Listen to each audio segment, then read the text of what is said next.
दोपहर के 12 बज चुके हैं। लगातार आप ये खास खबरें देख रहे हैं जी न्यूज पर। मैं हूं सचिन और इस वक्त की दो बड़ी खबरों के साथ हम इस 12 बजे के बुलेटिन की शुरुआत करते हैं। एक तरफ जहां वाराणसी में पीएम मोदी का रोड शो चल रहा है, एक तस्वीर, वहीं अब से कुछ ही देर बाद पीएम मोदी काशी विश्वनाथ मंदिर पहुंचेंगे। करीब 1 घंटे तक मंदिर के गर्भगृह में पूजा अर्चना करेंगे। दूसरी तरफ यूपी में छठे और मणिपुर में पहले चरण की वोटिंग हो रही है, मतदान हो रहा है। यूपी की 49 सीटों पर मतदान हो रहा है। 11 बजे तक 23.28% वोटिंग हुई है, जबकि मणिपुर में 43% मतदान हुआ है।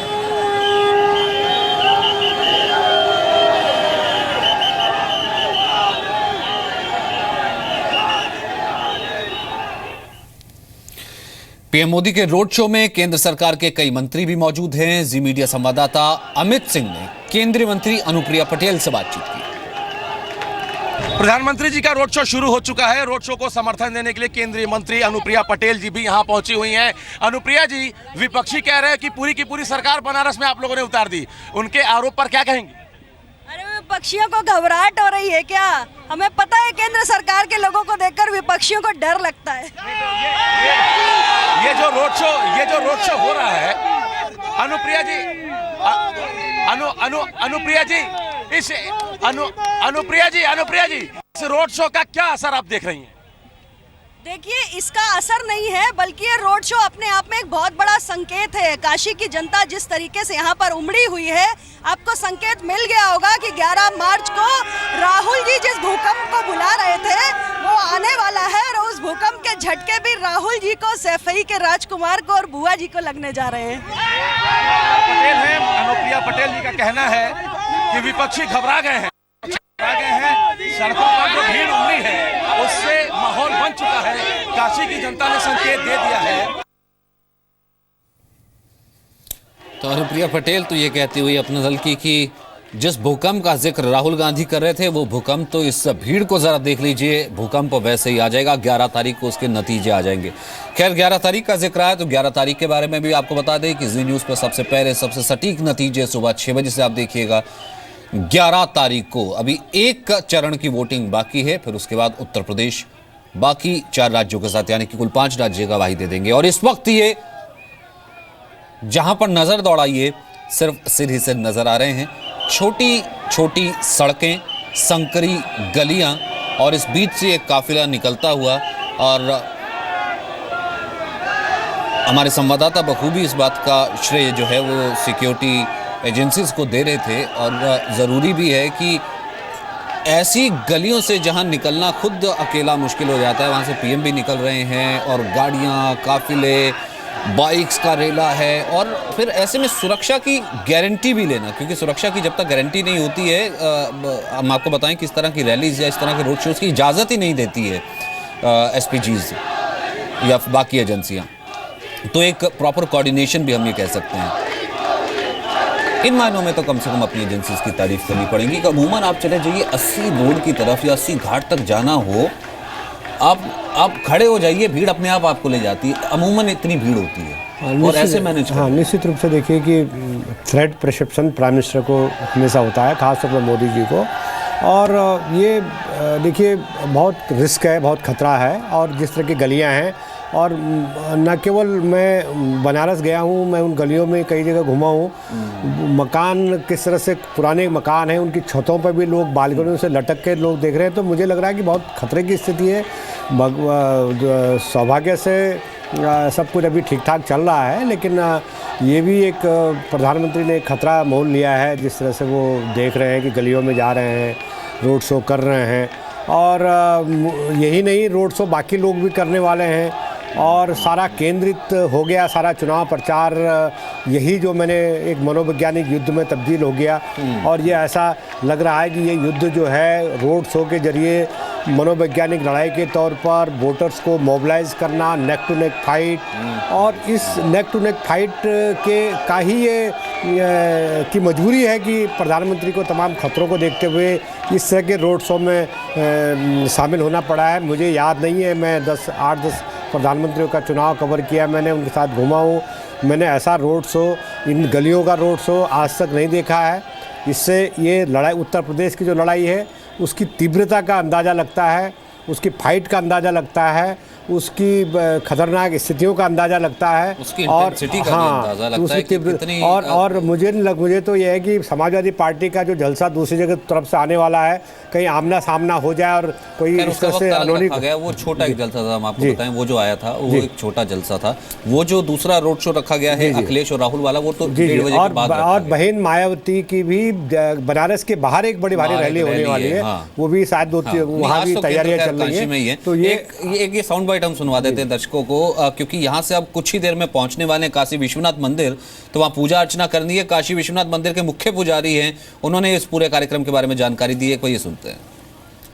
नहीं, मध्याह्न में आने की सूचना है कि वो मध्याह्न में आएंगे और भगवान विश्वनाथ का सविधि षोडशोपचार विधि से पूजन और एक रुद्र सूक्त के मंत्रों से अभिषेक करेंगे। आधे घंटे के अंदर जो है सब पूजन संपन्न होगा। और भगवान विश्वनाथ के दरबार में काशी के अधिष्ठाता हैं, कोई भी आता है तो वो पूजन अनुष्ठान करता ही है।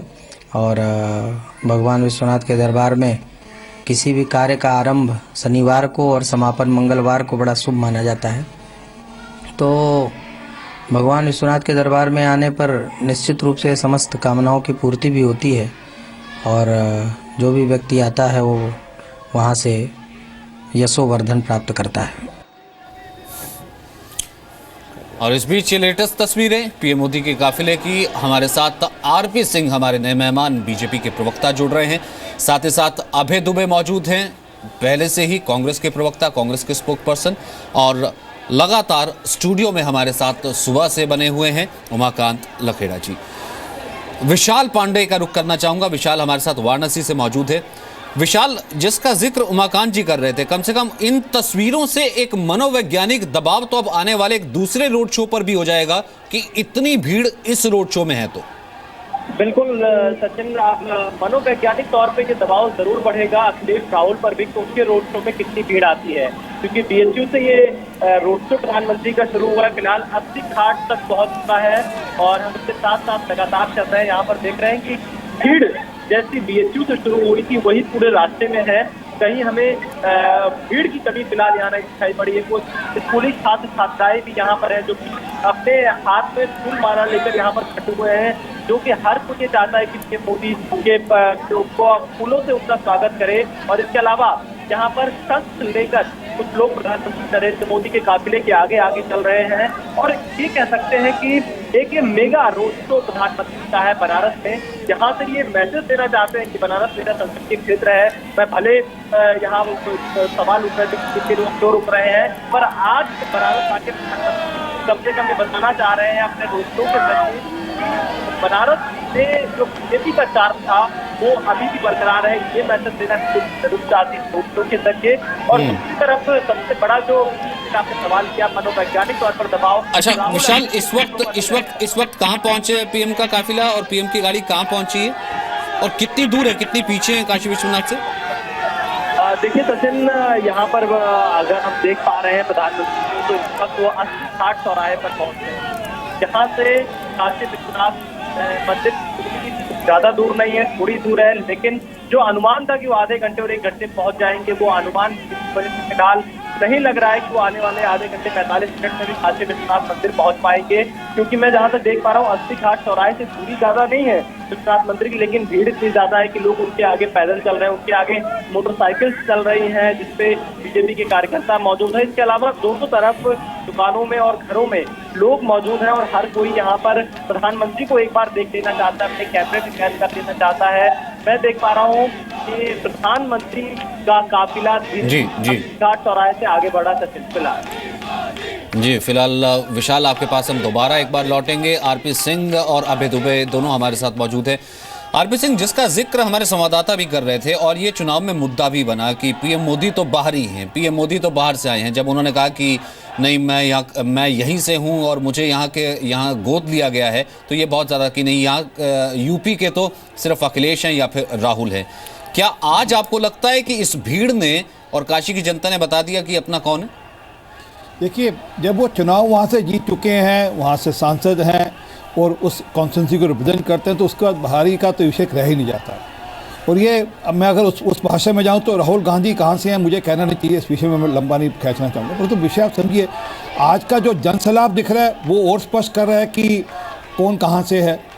तो ये खामखा में एक विषय करने वाली बात है और बड़ा स्पष्ट है, मोदी जी अब यूपी के हैं, वो यूपी के सांसद हैं, यूपी को रिप्रेजेंट करते हैं और देश के प्रधानमंत्री हैं, और वो यूपी के लिए गौरव है।